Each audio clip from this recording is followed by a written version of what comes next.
C'est une pause qui s'impose, pourrait-on dire, mais attention, on en parlait au discours de Jérôme Powell, ainsi que celui des membres de la BCE. Oui, alors pour la première fois donc en un an, la Fed n'a pas monté son taux directeur, hein. Par contre, elle a signalé qu'il faudra s'attendre à encore de hausse de taux directeur d'ici la fin de l'année, hein. Alors on a l'eurodoll, il a été surtout soutenu par l'annonce surprise d'autres hausses probables des taux directeurs de la BCE, en plus des deux, hein, qui étaient déjà annoncés depuis longtemps. Et il y a aussi eu une forte révision à la hausse des prévisions d'inflation par le staff technique, hein. Donc ça a boosté l'eurodoll.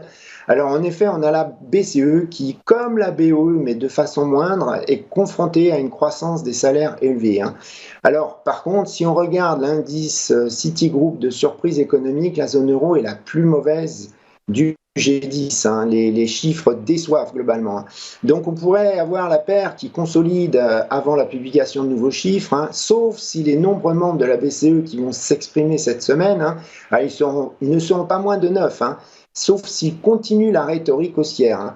On a aussi Powell, hein, on vient de le dire, qui pourrait faire bouger le dollar étant donné la divergence, hein, comme j'ai indiqué. Voilà, il pourrait peut-être essayer de corriger un peu le tir, hein. Donc on a l'eurodoll qui a cassé la résistance à 0,8, 0,830 la semaine dernière, hein, donc c'est maintenant devenu un support. C'est le niveau de rebond significatif qu'on avait observé en avril dernier, qui avait été généré par la publication de l'inflation américaine, hein. Donc maintenant c'était une résistance, c'est devenu un support, et c'est aussi le niveau où se situe la moyenne mobile 100 jours à 1,0805 précisément, hein. Alors côté résistance, on a le ratio de Fibonacci qui est à 1,0950 à 65. C'est donc le ratio de Fibonacci entre le plus haut 2020 et de 2022, hein.